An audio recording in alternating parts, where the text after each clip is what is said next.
आप देख रहे हैं प्राइम टीवी, सच साहस सरोकार।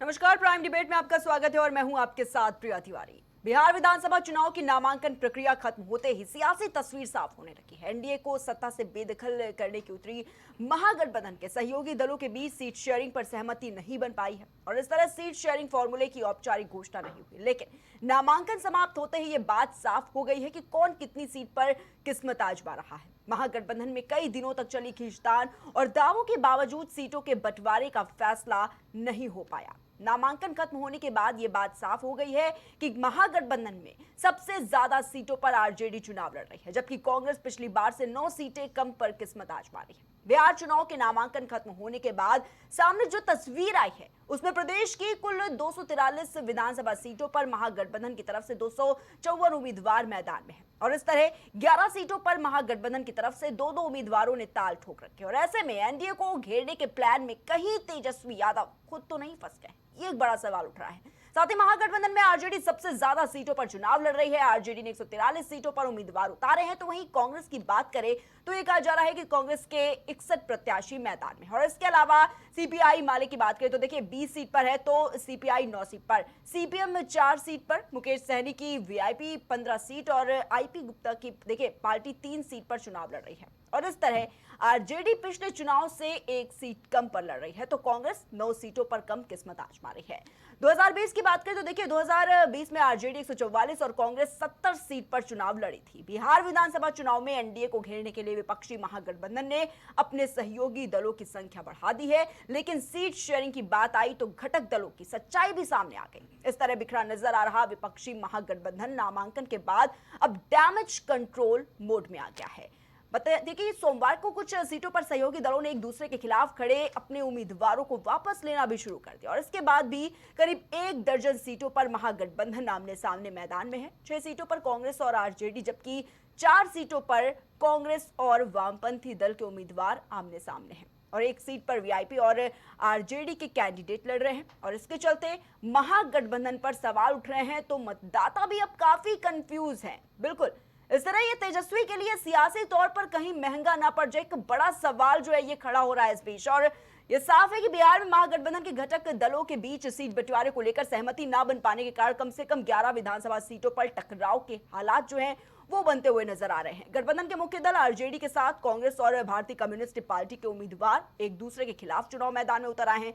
वहीं बिहार की सत्ता 2 दशकों से नीतीश कुमार के इर्द गिर्द सिमटी हुई है। आरजेडी अपनी वापसी के लिए कई दांव चल चुकी है, लेकिन बीजेपी जेडीयू गठजोड़ को चुनौती देने में सफल नहीं हो सकी और इस बार तेजस्वी यादव ने अपने गठबंधन का दायरा बढ़ाया है, लेकिन सीट बंटवारे पर सहमति ना बन पाने के चलते कई सीटों पर आपसी फाइट की स्थिति भी बिल्कुल देखी जा रही है और एनडीए में सीट बंटवारे के बाद जरूर मनमुटाव की बात सामने आई, लेकिन नामांकन के साथ सारे विवाद सुलझा लिए गए। इसके चलते एनडीए मजबूती के साथ चुनावी मैदान में उतर आया है और जबकि महागठबंधन की बात करें तो महागठबंधन में खींचतान जारी है और ऐसे में करीब 1 दर्जन सीटों पर जिस तरह से महागठबंधन के उम्मीदवार एनडीए के साथ अपने सहयोगी दलों से टकरा रहे हैं, उससे मतदाताओं में बिखराव होता है, तो उसका जो लाभ है वो सीधे एनडीए को मिलेगा, जिसका खामियाजा महागठबंधन के उम्मीदवारों को उठाना पड़ सकता है। तो देखिए बिहार में चुनाव के बस कुछ दिन बचे हुए और ऐसे में अगर बात की जाए तो लगातार जो सियासी खींचतान है वो भी वाकई में देखने को मिल रही है। अगर बात की जाए यहाँ पर तो एक बड़ा सवाल बिल्कुल खड़ा हो रहा है कि आखिर ये जो क्लियरिटी है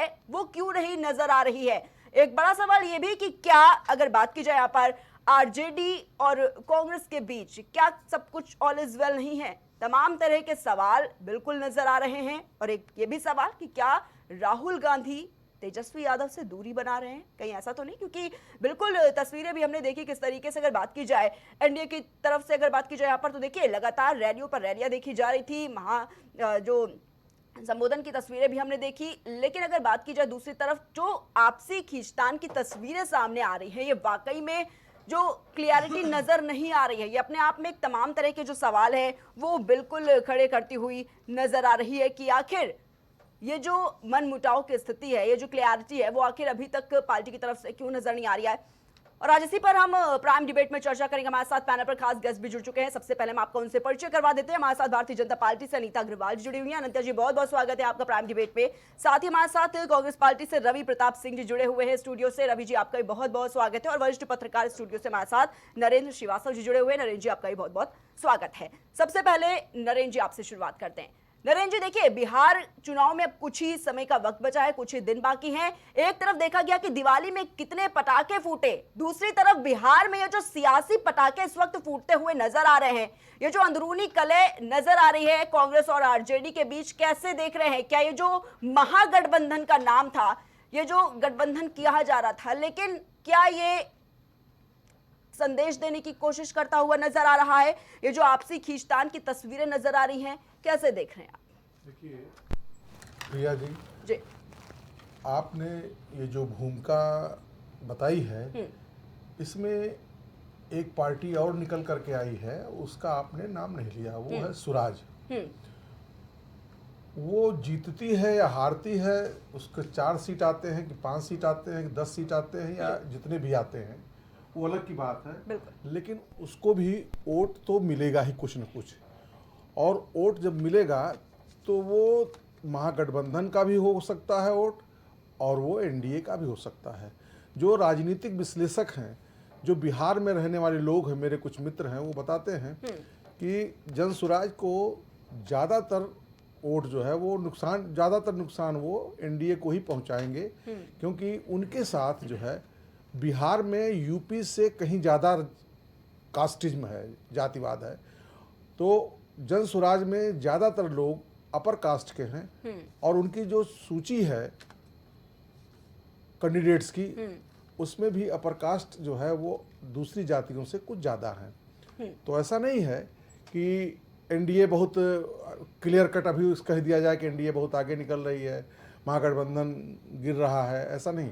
और जहाँ तक ये आपस में समझौते जो होते हैं, इसमें थोड़ा बहुत तनाव हमेशा से रहा, कहीं भी रहता है, कहीं भी रहता है। कई सीटों पर फ्रेंडली फाइट कर लेते हैं लोग, पार्टी वाले। तो ये अभी से ये कहना कि किसका नुकसान होगा, किसका फ़ायदा होगा, कौन सत्ता में आएगा, कौन सत्ता में नहीं आएगा, मुझे लगता है कि ये जल्दबाजी है। हमें वेट करना चाहिए, और लड़ाई वहाँ पर अच्छी होगी। सरकार जिसकी भी बने, बहुत ज़्यादा अंतर नहीं रहेगा एक जी दो। नरेंद्र जी, लेकिन अगर बात की जाए पर एनडीए की तरफ की, तो एनडीए ने जिस तरीके से क्लियर कट अपनी चीजों को रखा है जनता के सामने, उस तरीके से देखा जा रहा है कि इंडिया गठबंधन की तरफ से वो चीजें नहीं है, क्लैरिटी नहीं है। तो ये सवाल भी बिल्कुल लाजमी उठ रहे हैं कि क्या खींचतान चल रही है आपस में? देखो, खींचतान तो चलती ही है। जितने भी गठबंधन के पार्टी जितनी रहती है, वो सब चाहते हैं कि अधिक से अधिक सीट हमको मिले, सीट शेयरिंग हमारे फेवर में ज़्यादा हो। तो वहाँ भी चल रहा है, इससे लोग चाहते हैं कि ज़्यादा सीट मिले, तो उसमें कोई बुराई नहीं है। ये चीज़ें तो हर जगह देखी जाती हैं। हाँ, इलेक्शन में जब चुनाव होगा, जो सीट बंटवारे की लोग लेकर के बात हो रही है, उससे ज़्यादा हमें मतदाताओं पर केंद्रित करना चाहिए कि मतदाता तो कंफ्यूज नहीं है। मुझे ऐसा लगता है, जो मेरा अनुभव कहता है, कि मतदाता जो है 4-6 महीने पहले मत बना लेते हैं अपना, हमें किसको वोट देना, किसको नहीं देना है। बिल्कुल। तो अगर वो बटेंगे, वो कंफ्यूज रहेंगे, तो दिक्कत होगी। इनके कैंडिडेट से कोई फर्क नहीं पड़ता, मेरा अपना मानना है। हाँ, ठीक है। लेकिन नरेंद्र जी, जिस तरीके से ये बात कही जा रही है कि बिल्कुल हक होता है जनता को भी जानने का कि कौन सा कैंडिडेट उतार रही है पार्टी, कौन सा नहीं, लेकिन जिस तरीके से ये क्लैरिटी नहीं नजर आ रही है, और एक ये भी कहा जा रहा है कि साथ हैं पर साथ नहीं हैं, इस तरीके के जो मैसेजेस देखे जा रहे हैं इस बीच बिहार चुनाव में, क्या स्पष्ट करेंगे इस पर? देखो, मैं आपको बताऊं, ऐसा मुझे तो नहीं लगता कि जिस तरीके से हम लोग स्टूडियो में बैठ करके चर्चा कर रहे हैं, इतना तनाव होगा। हम लोग नेताओं की भाषा नहीं बोल सकते। नेता तो एक दूसरे पर ये आरोप लगाएंगे, एक दूसरे गठबंधन जो है एक दूसरे पर आरोप लगाए कि उसमें गड़बड़ है, उसमें गड़बड़, वो अच्छा है, हम अच्छे हैं, वो बुरा है, वो खराब है, ये सब चीज़ें। थोड़ा बहुत मतभेद होगा, लेकिन धीरे धीरे इलेक्शन आते आते अपने आप, जब इलेक्शन बिल्कुल फ्लोर पर आ जाएगा, तो मुझे तो नहीं लगता कि पार्टियां एक दूसरे को गठबंधन के हिसाब से सपोर्ट करेंगी, और जो भी होगा ठीक ही होगा। जी कांग्रेस से रवि प्रताप सिंह जी भी हैं हमारे साथ मौजूद है। रवि जी, जिस तरीके से मैसेज देने का काम किया जा रहा है कि साथ हैं पर साथ नहीं, ये जो गठबंधन है वो कहीं ना कहीं अब गांठ बंधन हो रहा है, कितनी सच्चाई देख रहे हैं आप इस पर? देखिए प्रिया जी, कोई गांठ बंधन नहीं है और गठबंधन बिल्कुल इंटैक्ट है। जैसा कि अभी श्रीवास्तव जी कह रहे थे कि राजनीति का ये एक अंग होता है कि सारी पार्टियां चाहती हैं कि उनको जीतने वाली सीटें मिले और ज़्यादा से ज़्यादा सीटें मिले। तो ये राजनीति का एक अंग है और इसको कभी कभी फ्रेंडली फाइट भी होता है, महाराष्ट्र में भी हुआ था, इसको आप दरकिनार नहीं कर सकती। लेकिन हमारे में आपने देखा कि जेएमएम ने कहा था कि हम लड़ेंगे, लेकिन एक बार राहुल गांधी जी से बात हुई और जेएमएम ने कहा कि नहीं, हम जो है सब कुछ ठीक है, हम नहीं लड़ेंगे।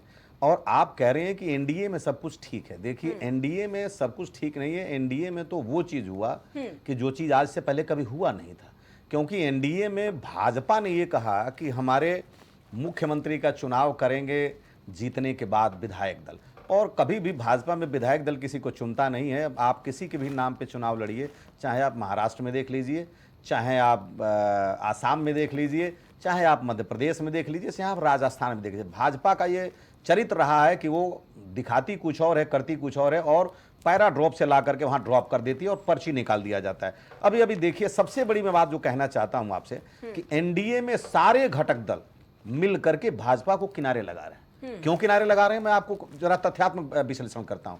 सबसे पहले जीतन राम मांझी ने कहा कि स्पष्ट हो जाना चाहिए कि मुख्यमंत्री के जो कैंडिडेट हैं वो नीतीश जी ही होंगे, और कुशवाहा जी ने घोषित रूप से कल कहा कि नहीं, नीतीश बाबू की अध्यक्षता में हम चुनाव लड़ रहे हैं और नीतीश जी ही हमारे मुख्यमंत्री होंगे।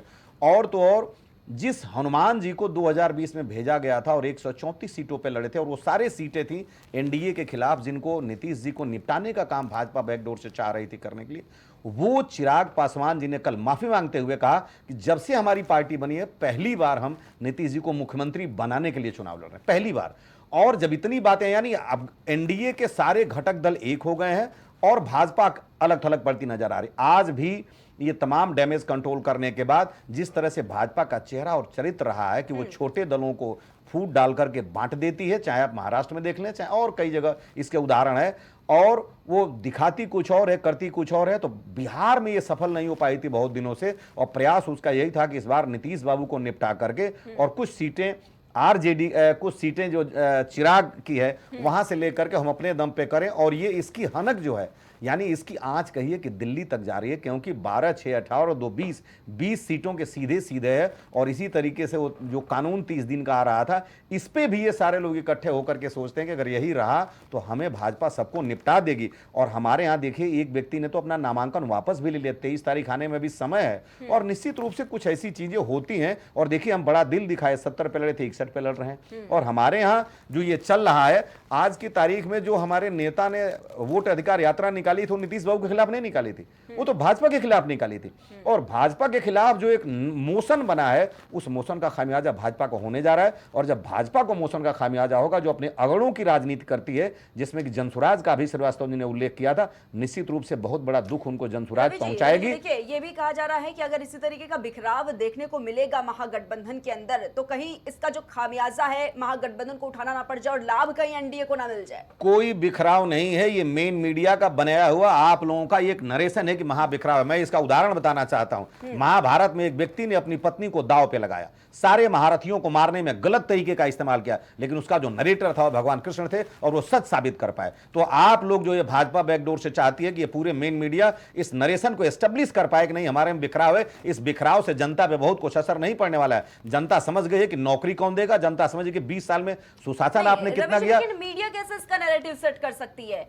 ये जो दिख रहा है, सवाल तो वहीं से उठाए जा रहे हैं, और ये ऐसा नहीं है कि सिर्फ मीडिया के सवाल ही रहे हैं। आप देखिए, आप सोशल मीडिया अगर उठा के देख लीजिए, उसमें भी लगातार ऐसे ही आपने अपने संबोधन में एक बार भी नहीं कहा कि एनडीए 2 फाड़ में बंटता हुआ नजर आ रहा है, लेकिन आपको केवल नजर आया कि हमारे इंडिया गठबंधन में, पहले तो आप इंडिया ही नहीं कहती हैं, आप इंडी कहती हैं। नहीं, आपने कहा इंडिया, लेकिन तमाम इंडिया गठबंधन ही आपने कहा, बिल्कुल मैं इसको स्वीकार करता हूं, लेकिन आपके यहाँ मैं परसों था तो वहां मैं इस चीज को टोका था। तो आप बताइए कि आप लोग इसी पे लगे हैं जनता को एक अलग से उनके दिमाग में बैठाना कि हम बिखर गए। कहां हम बिखर गए? 10-12 सीटों पे अभी आप 23 तारीख आने दीजिए और तब तक सारी चीजें स्ट्रीमलाइन हो जाएंगी। जैसे जेएमएम ने हो गया और जेएमएम ने कह दिया, तो इन चीजों को आप अलग से नरेशन मत करिए। मैं एक और उदाहरण आपको देना चाहता हूं।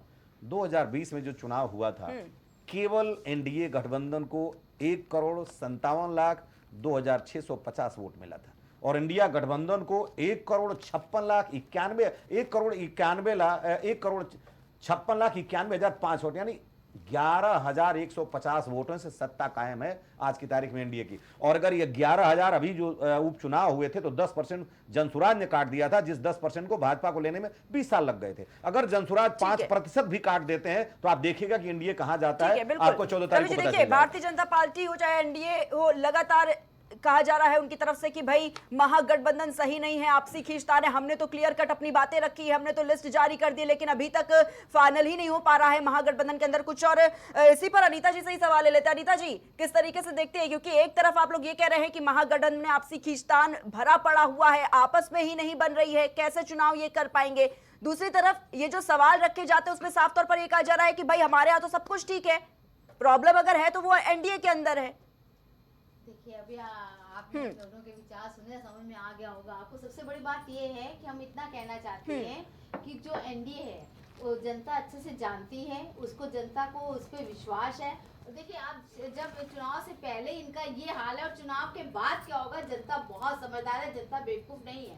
इसी तरह जब इनका महागठबंधन कहीं भी होता है आपस में ही लड़ते हैं, क्योंकि महागठबंधन कम है, ठगबंधन ज्यादा हो जाता है इनका। क्योंकि सबसे बड़ी बात यह है कि जनता ने आज 11-12 साल से भरोसा करती चले, नीतीश जी पे तो काफी भरोसा कर ही रही है, भाजपा पे भी भरोसा कर रही है। और आज उनको मालूम है कि एनडीए जो है केंद्र में भी बहुत अच्छे से सरकार चला रही है और हर योजनाओं को नीचे तक आज पूरे विश्व में भारत का नाम सबसे आगे लिया जाता है। तो ये जनता देख रही है कि कौन देश को आगे बढ़ा रहा है, कौन जनता के साथ जुड़ा है, जिसके कारण यहाँ पे केवल इन लोग को यही चीज नजर आती है विपक्षी पार्टी को कि हमें किसी भी तरह XYZ बीजेपी वर्सेस ऑल करके एक होना है बीजेपी का। उनको केवल सपने में इनका फ्रस्ट्रेशन साफ साफ सामने दिख रहा है। आपने देखा है जो बोले तो साफ साफ दिखे इनका फ्रस्ट्रेशन कितना आगे बढ़ चुका है। तो इसलिए जनता बहुत समझदार है, जनता बेवकूफ नहीं है, जनता अच्छे से जानती है। आप 2024 के चुनाव में एनडीए पूरी तरीके से सरकार बनाने जा रही है और सरकार बनेगी। ये लोग आपस में ही अभी इतना लड़े, बाद में क्या होगा कि बंदर बाट होगी इनके अंदर, क्योंकि जब ये तुम्हारा मंत्रालय ये हमारा, जब अभी इनकी सीटों पे हो रहा है, बाद में लोग उसके लिए लड़ेंगे, क्योंकि इनका लड़ना ही काम है। क्योंकि किसी ये जनता के लिए नहीं आ रहे, ये अपने लिए आ रहे हैं और हम लोग जनता के लिए हैं। बस यही फर्क है इनमें और हमारे में। ठीक है नरेंद्र जी, अगर बात की जाए बिहार की सत्ता की, तो 2 दशकों से देखा जा रहा है करीब नीतीश कुमार के इर्द गिर्द ही है जो पूरी राजनीति है वो सिमटी हुई है। आरजेडी अपनी वापसी के लिए कई जो दाव है वो बिल्कुल चलती हुई नजर आई है। लेकिन अगर इस बार की बात की जाए तो लगातार जो चुनौती देने का काम किया जा रहा है, अभी देखा गया कि सबसे ज्यादा सीटों पर आरजेडी चुनाव लड़ेगी। इस बार भी कांग्रेस की अगर बात कर ली जाए तो 9 के कम ही सीटें देखी जा रही है पिछली बार से। क्या लगता है इस बार क्या कुछ देखने को मिलने वाला है? किस संबंध में किस संबंध में? बिल्कुल चुनाव को लेकर ही मेरा सवाल है। देखो ऐसा है कि जैसे अनीता जी ने कहा अभी कि जनता समझदार है। मेरा ये मानना है और जो मैंने देखा है खास तौर पर यूपी और बिहार में, जनता जो है वो चुनाव के 6-7 महीने पहले ही मन बना लेती है कि हमें किसे वोट देना है, किसे वोट नहीं देना है, और उसी हिसाब से वोटिंग करती है। एक चीज़ और मैं बताऊं कि जितनी भी पॉलिटिकल पार्टी हैं बड़ी, उनके वोट लगभग बराबर होते हैं।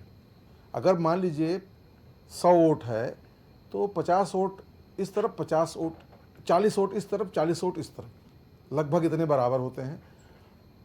उसमें जो 10% लगभग फ्लोटिंग वोट जो होता है, उसी से हार जीत होती है, उसी से सरकारें बनती हैं, फ्लोटिंग वोट से। अब देखना यह है कि फ्लोटिंग वोट किसकी तरफ ज़्यादा जा रहा है। फ्लोटिंग वोट जिधर जाएगा सत्ता उसी की बनेगी, सरकार वही बनाएगा। फ्लोटिंग वोट के बारे में पहले से कुछ कह पाना बड़ा मुश्किल काम है, क्योंकि आमतौर पर ऐसे जो न्यूट्रल वोट होते हैं वो किसी को बोलते नहीं हैं कि मैं किसको दूंगा, जाते हैं चुपचाप वोट देकर के चले आते हैं। तो फ्लोटिंग वोट पर खास तौर पर निर्भर करेगा वो वोट किधर जा रहा है।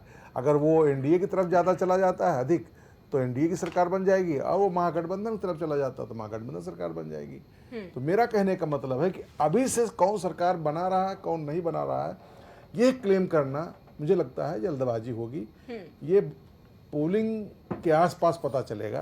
बिल्कुल नहीं जी, देखिए लेकिन ये जो कयास लगा जाते हैं, जो अंदरूनी कलह देखने लगती है, या फिर अगर बात की जाए जो भी बयानबाजियां देखने को मिलती है उसकी तर्ज पर ये जो सवाल उठते हैं, आपको नहीं लगता कि कुछ ना कुछ पहले से ही समझ में आने लगता है? देखो, मैं अंदरूनी कलह के बजाय मैं इसको मानता हूं कंपटीशन, नेगोशिएशन। सब अधिक से अधिक सीट लेने के चक्कर में बिल्कुल रहते हैं, तो इसको हम लोग पत्रकार हैं तो हम लोग अपना उसको अपने ढंग से जस्टिफाई करते हैं। ये कला है, ये कला नहीं है। बिल्कुल। और ये कोई बुरी बात नहीं है, नेगोशिएशन में अधिक से अधिक सीट हमें मिले, जीतने वाली सीट हमें मिले, ये कोई बुरी बात नहीं, ये चाहत कोई बुरी बात नहीं है। इसको अगर आप मतभेद कहती हैं तो मुझे लगता है कि ये इनजस्टिस है राजनीतिक दलों के साथ।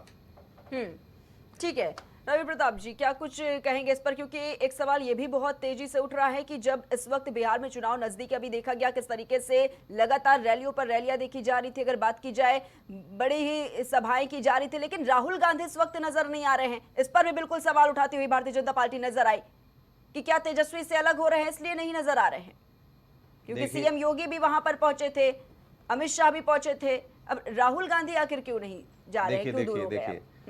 अमित शाह जी वहां पहुंचे थे डैमेज कंट्रोल करने के लिए, क्योंकि अमित शाह जी गए तो 15 मिनट नीतीश जी से मिले, और वहां चूंकि पहले कह चुके थे कि निर्णय तब होगा मुख्यमंत्री का जब विधायक दल का जीतने वाले विधायक उसका निर्णय करेंगे, और 45 मिनट अंजना ओम कश्यप जी से मिले। मैं कोई हमारे में दुराव नहीं है, जैसे पर्चा वापसी के बाद सारे लोग जा करके अपना प्रचार प्रसार करेंगे। कोई एक बार केवल योगी जी गए हैं तो उनकी वानगी मैं बता दूं कि उन्हें बिहार को विकास की जगह पे बुरके तक ला दिया, और इस बुरके का परिणाम यह है कि जहां बिहार में 17.7% मुस्लिम आबादी है और ये भाजपा कहती है सबका साथ और सबका विकास, एक भी व्यक्ति को टिकट नहीं देती है, और इनके जो सैयद शाहनवाज हुसैन जी थे भागलपुर के, उनको भी टिकट नहीं देती, और ऊपर तो ये कहिए कि उनको स्टार प्रचारक की लिस्ट से भी हटा देती है।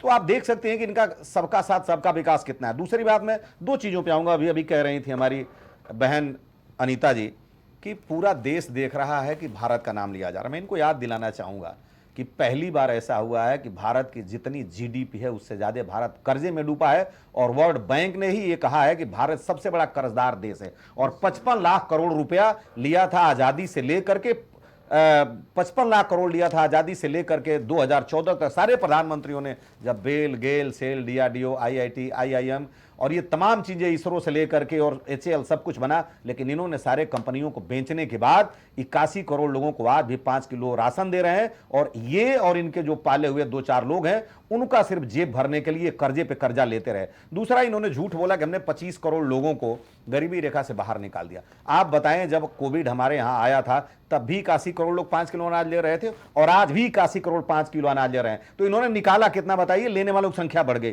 तीसरी, इन्होंने कहा कि भारत का इंटरनेशनल डोमेन में डंका बज रहा है। आपने देखा था अभी गाजा में जब संधि हो रही थी तो तमाम विश्व के बड़े नेता आए थे, लेकिन भारत के प्रधानमंत्री को नहीं बुलाया गया था, और यह बहाना किया गया कि इनको लेट मिला, जबकि हमारे कोई दूसरे व्यक्ति वहां गए थे। तीसरी बार, ट्रंप ने 50 बार कहा कि नहीं, हमने युद्ध को रुकवाया भी सिंदूर को, और ये कह रहे हैं कि भारत हमसे आश्वासन दिया है, यानी प्रधानमंत्री ने कहा है कि अब वो रसिया से तेल नहीं खरीदेगा, और इसी रसिया के तेल खरीदने का कारण है कि हम जब प्रोसेस करके यूरोप में बेचे हैं तो 30 लाख करोड़ रुपया हम केवल अपनी रिफाइनरी से और इस तेल से पैदा किए हैं। दूसरी बात, आप देखिए, इन्होंने कहा कि हम 2 करोड़ नौकरी दे देंगे हर साल, और कितनी नौकरी दे पाए हैं आपके यहां बखूबी जानती हैं। वोट चोरी का मुद्दा जो पूरे देश में इनके जो ज्ञानेश गुप्ता जी हैं और तमाम जगह से घूमते हुए आ गया।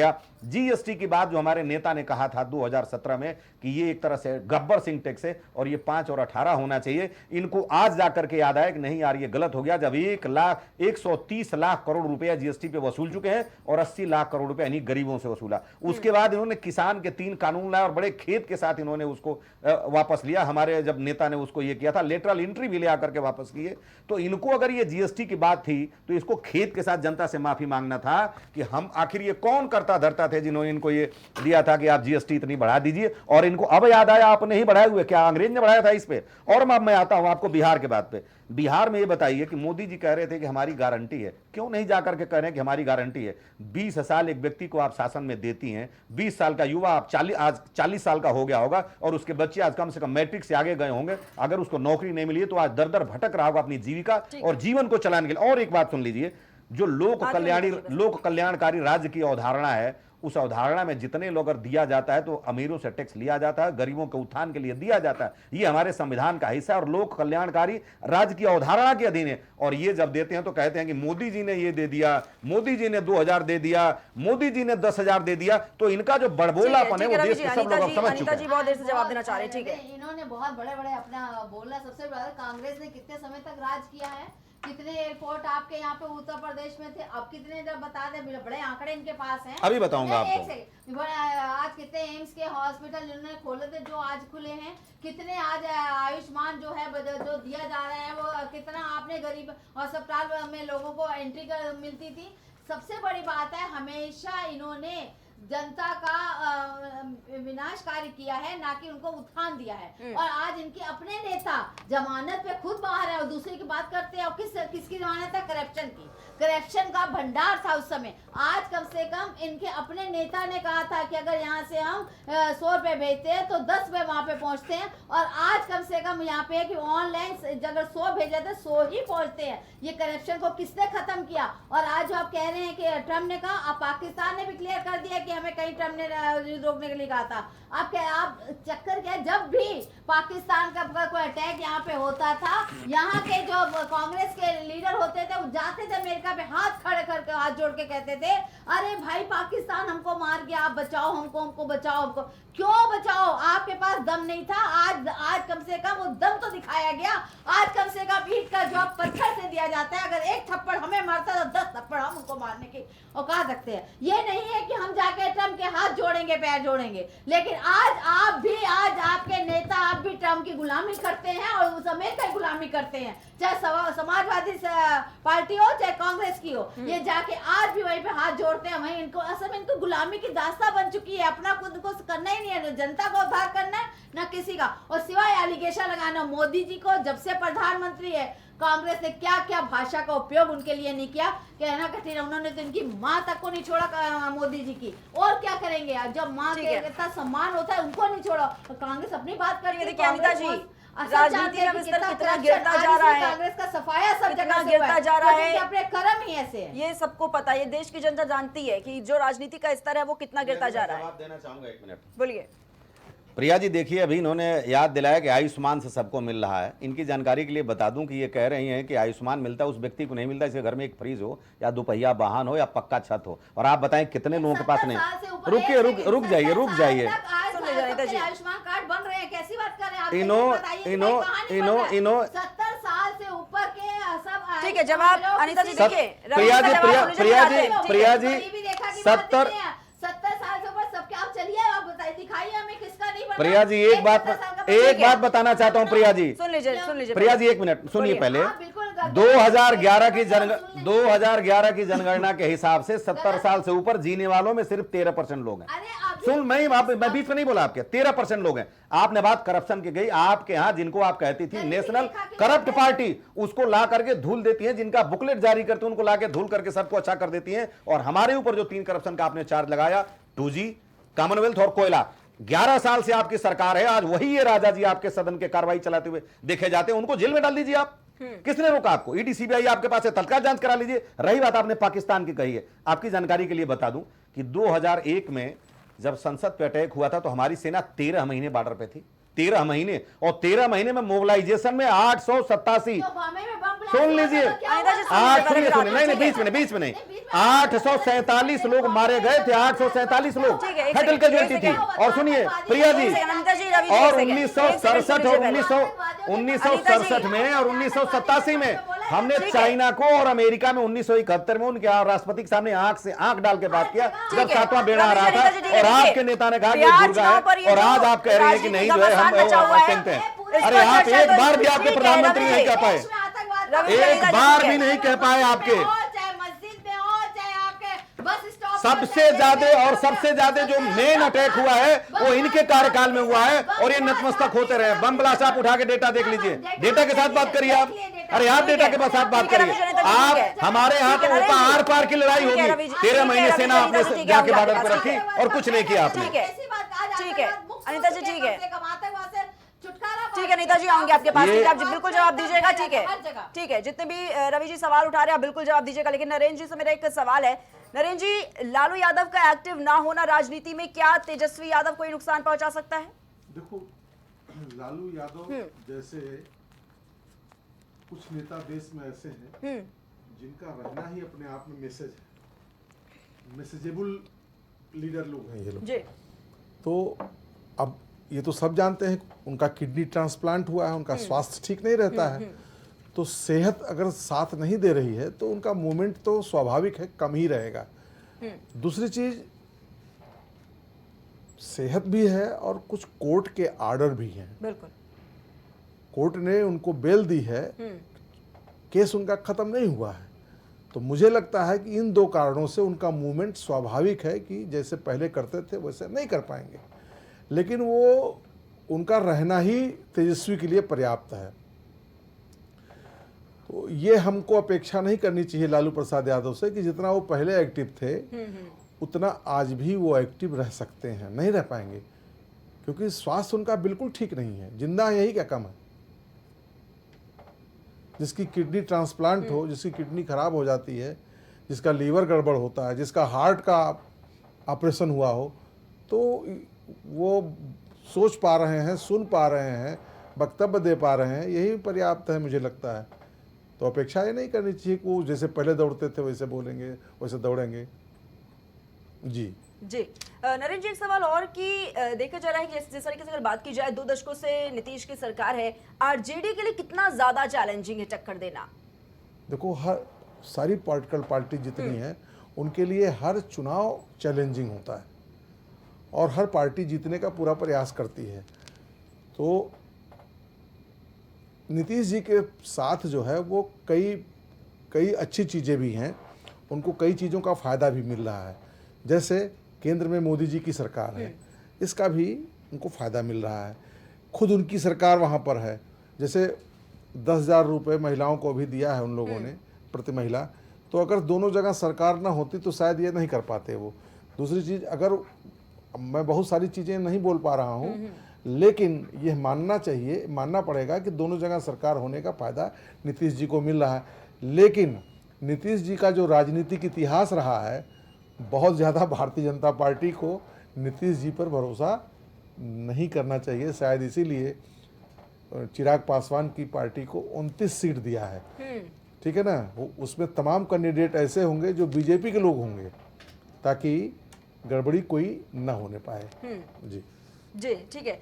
अनीता जी से सवाल है मेरा। अनीता जी, देखिए, बार बार नीतीश की तबीयत को लेकर बयानबाजी देना भारतीय जनता पार्टी की तरफ से, आखिर ऐसा क्यों? और इसको इस तरीके से भी जोड़कर देखा जा रहा है कि क्या नीतीश को दरकिनार करने की ये तैयारी है? जी नहीं, बिल्कुल नहीं, ये गलत बात है। बिल्कुल उनकी अध्यक्षता में चुनाव हो रहा है और नीतीश जी की देखिए एक उम्र का तकाजा तो हर एक के साथ है, उनके साथ भी ऐसा नहीं है। जैसे लालू जी का अनुवाद ऐसे उनके साथ भी है, लेकिन ये कहा जाए कि नीतीश जी का मतलब किनारे का, ऐसा बिल्कुल गलत है। ये बिल्कुल गलत बयान। सबसे बार नीतीश जी की अध्यक्षता में सब हो रहा है और अभी अमित जी गए थे, नीतीश जी से वार्ता भी हुई है, सब कुछ है। हमें उनको हम पे भरोसा, हमें भी उन पे भरोसा है, क्योंकि मिलकर सरकार चला रहे हैं और केंद्र की सरकार में भी वो साथ में। ऐसा तो नहीं है कि मतलब बिहार में है तो केंद्र में नहीं है। तो ये चीज के असल में चक्कर क्या है, महागठबंधन के पास इस समय आप देख रहे हैं कि वो अपने में इतना फंसे, उनको कुछ समझ ही नहीं आ रहा। वो जो चाहे वो बयान दे रहे हैं, क्योंकि और सबसे ये कहा कि जनता बहुत पहले से मन बना लेती है।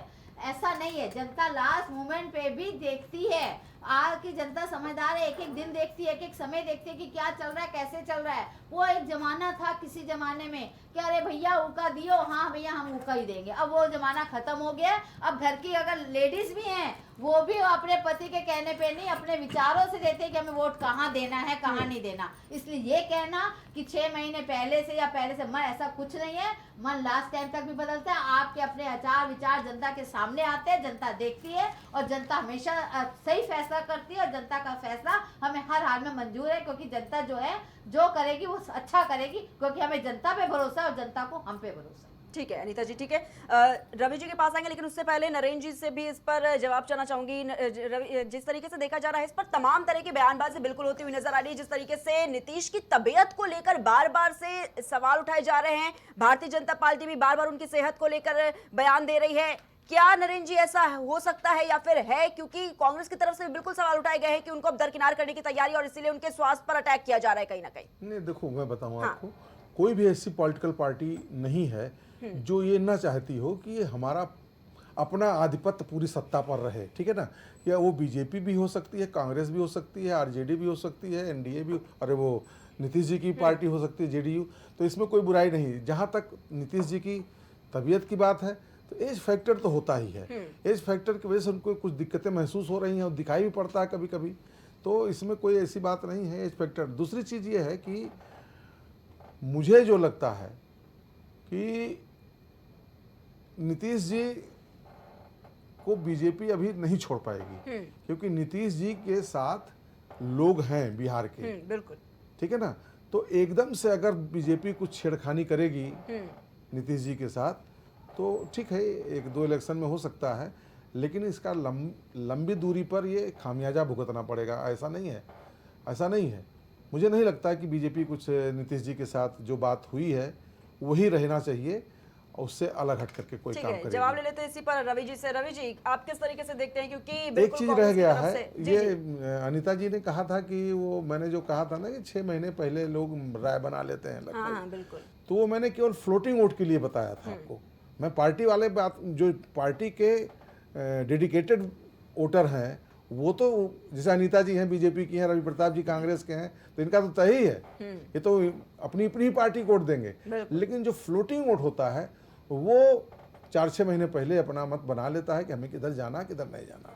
जी बिल्कुल। रवि जी, देखिए प्रिया जी, अभी बात आई थी कि एज का अपना एक फैक्टर होता है, और कहा था अनीता जी ने कि वो तो अब एज का अपना एक असर होता है। मैं याद दिलाना चाहूँगा कि नीतीश जी योगी जी से मोदी जी से 2 साल छोटे हैं। नीतीश जी का डेट ऑफ बर्थ 51 है और मोदी जी का डेट ऑफ बर्थ 49 है। और आपने उम्र की बात कही थी। मोदी जी की और शैली और नीतीश जी की शैली खुद देखिए, और देखिए, और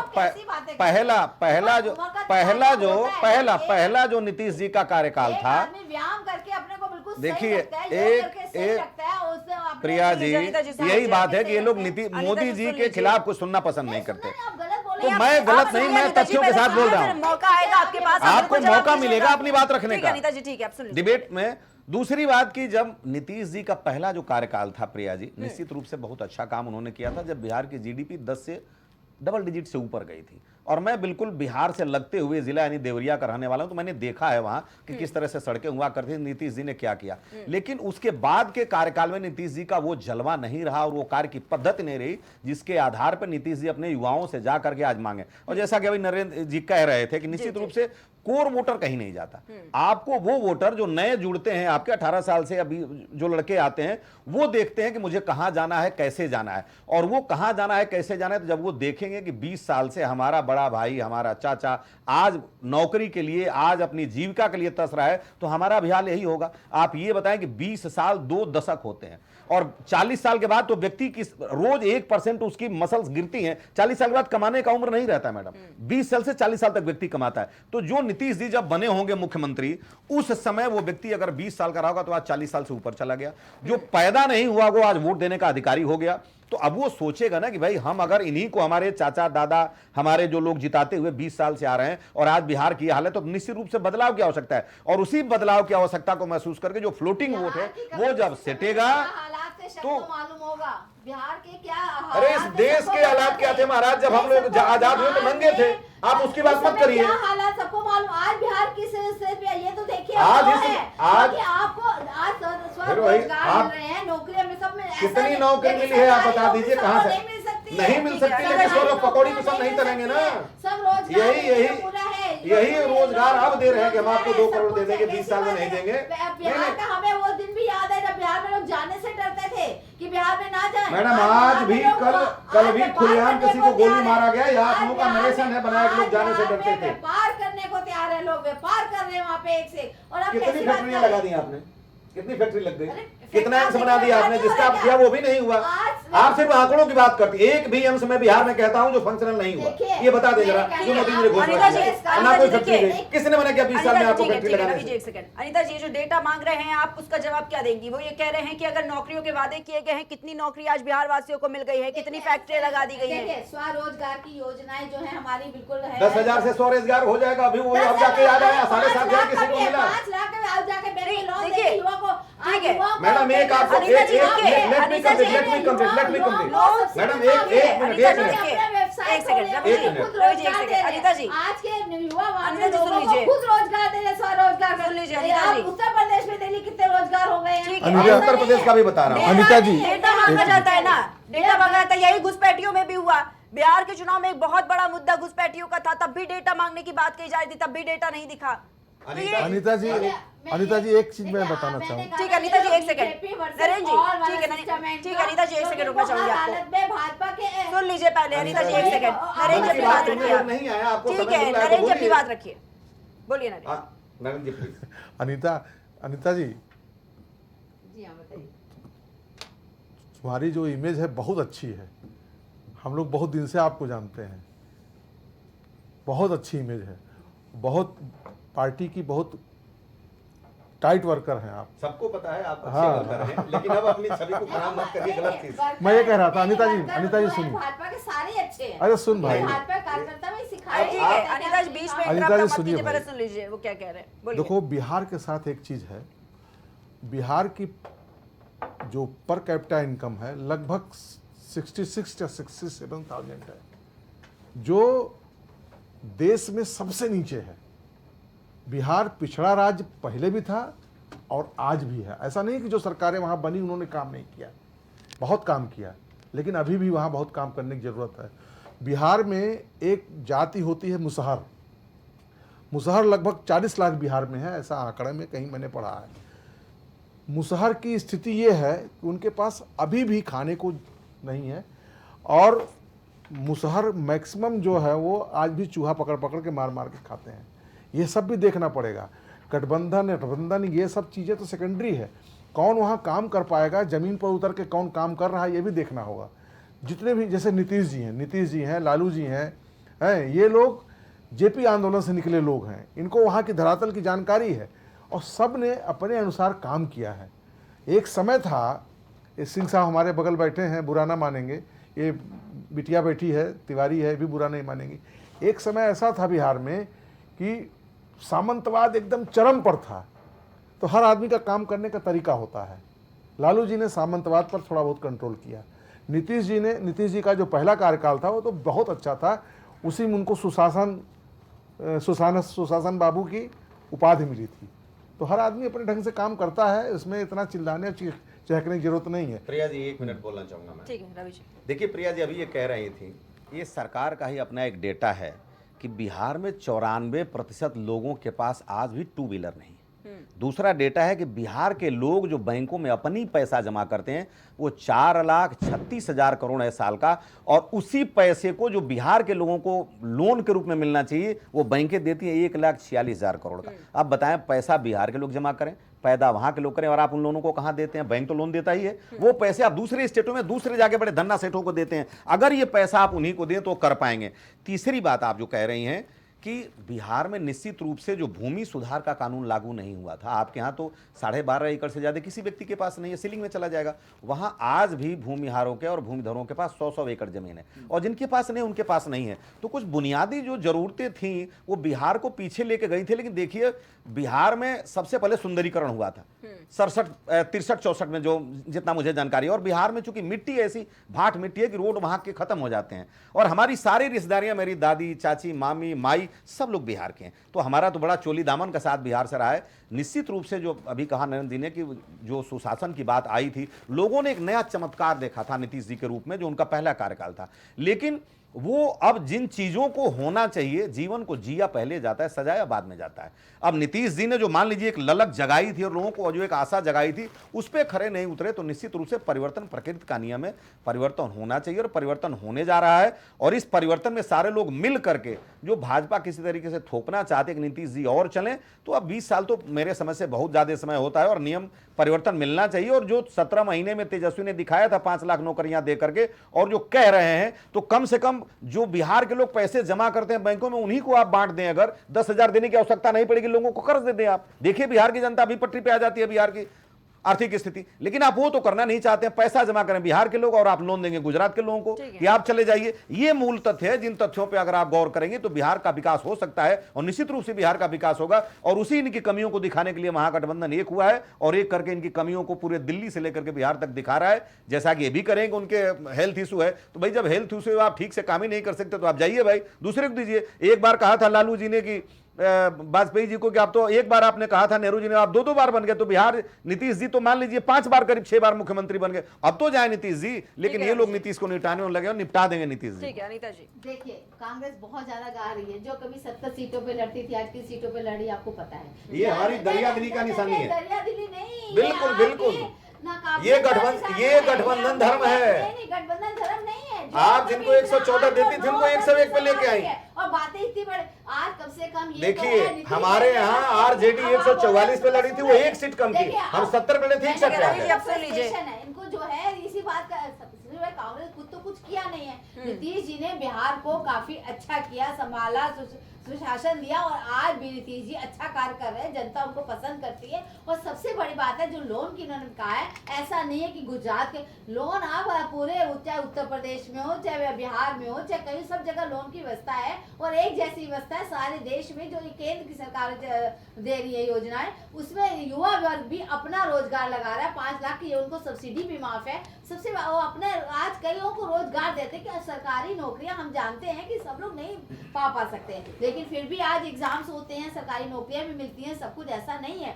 हाँ ये बात है कि हमारे यहाँ की जनसंख्या भी इतनी बड़ी है, उसके बाद हम नौकरियां हुआ, आज तनख्वाहें भी लोगों के, पहले के जमाने में क्या तनख्वाह होती थी, आज कहते जरूर है गरीब और अमीर, लेकिन तनख्वाहों पे भी देखना चाहिए कि पहले क्या तनख्वाह हुआ करती थी और आज क्या तनख्वाह है। तो इस चीज का भी देखना पड़ता है कि किस कैसी स्थिति में हम कैसी स्थिति में है। केवल 10 सेकंड केवल कहने के लिए कि आज मैंने कहा ना, जो 70 सीटों पर लड़ने वाले जब 8-9 पे आ गए हैं, तो अब यही क्या बोले। सबसे बड़ी बात है कि केवल 30 सेकंड, ठीक है अनीता जी, केवल 30 सेकंड बोलिए। मैं ये कहना चाहता हूं कि ये कह रहे हैं कि क्यों उनको दिया जा रहा है। आप बताइए कि अडानी जी 2014 से पहले 630 नंबर पे अमीरी में उनका नाम था, और आज तीसरे नंबर पे आ गए एशिया में।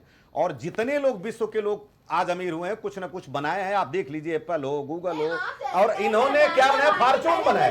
अब फॉर्चून बना करके आ गए वर्ल्ड क्लास में, और ये कह रहे हैं। और दूसरी अनीता जी देखिए समय का है, ठीक है अनीता जी, ठीक है दूसरी नहीं अनीता जी, अरे टाटा बिरला आज भी है, टाटा बिरला तब भी देते थे, लेकिन पहले लोग सोचते थे कि अडानी जी का नाम नहीं लिया जा रहा है।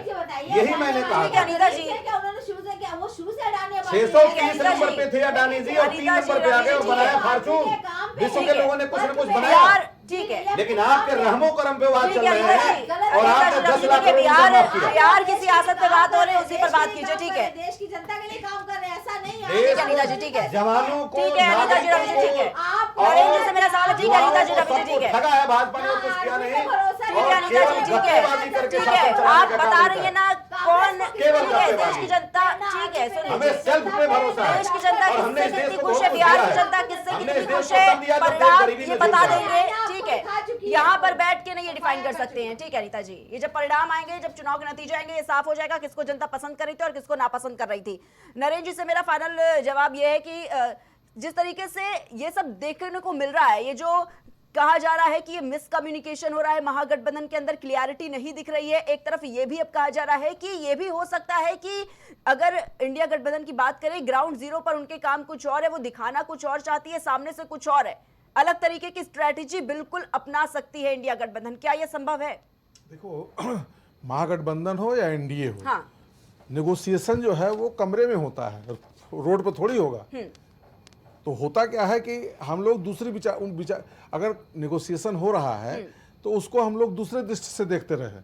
अगर भाई हर पार्टी चाहती है हमें ज़्यादा मिल जाए, जैसे पिछली बार शायद 70 सीट पर कांग्रेस लड़ी थी, इस बार 61 पर लड़ रही है, नेगोशिएशन में नहीं हो पाया होगा, तो इसको हम यही कहते हैं कि अरे भाई नहीं पट रही है, नहीं पट रही है, नहीं पट रही। अगर नहीं पट रही है तो 243 सीटें सब क्यों नहीं लड़ रहे लोग? ऐसा तो है नहीं कैंडिडेट नहीं होंगे, बिल्कुल कैंडिडेट फाइनलाइज हो चुका है। ठीक है ना। तो मेरे कहने का ये मतलब है कि जबरदस्ती आकलन नहीं करना चाहिए। वेट करना चाहिए, जो कुछ भी है वो फ्लोर पर आ ही जाएगा, उसमें दिक्कत क्या है।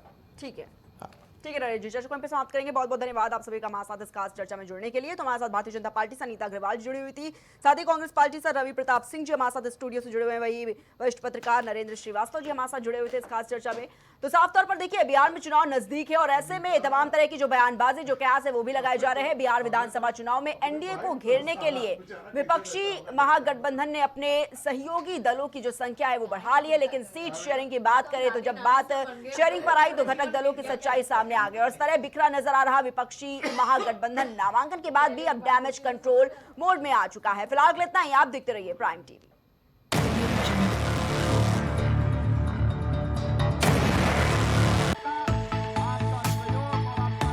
कुछ भाव पुष्प।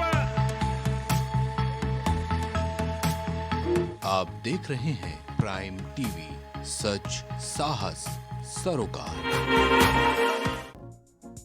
श्रीकांत कटियार विधायक बांगरमऊ विधानसभा उन्नाव की ओर से समस्त देशवासियों को दीपावली, भैया दूज एवं गोवर्धन पूजा की बहुत बहुत शुभकामनाएं। राघवेंद्र सिंह जिला पंचायत सदस्य बांगरमऊ गंज मुरादाबाद उन्नाव की ओर से समस्त देशवासियों को दीपावली, भैया दूज एवं गोवर्धन पूजा की बहुत बहुत शुभकामनाएं। पुष्कर शुक्ला पूर्व प्रधान फतेहपुर 84 हफीजाबाद उन्नाव की ओर से समस्त देशवासियों को दीपावली, भैया दूज, गोवर्धन पूजा की बहुत बहुत शुभकामनाएं। सही वक्त पर सही सलाह, सोच विचार समय पर उपचार। एलो